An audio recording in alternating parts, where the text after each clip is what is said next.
silipin po ninyo kung gaano kawasak ang dinulot ng Battle of Manila, February 3 to March 3, 1945. Isang buwan lang ho yun.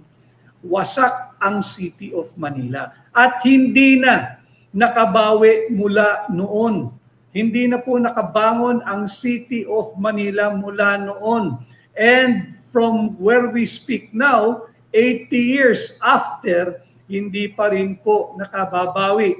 Hindi lang ang City of Manila, kung hindi ang buong Pilipinas. Ano po ang kahalagahan ng usapin ng Araw ng Maynila, sa Battle of Manila, sa nangyayari ngayong giyera sa pagitan ng Israel at Iran?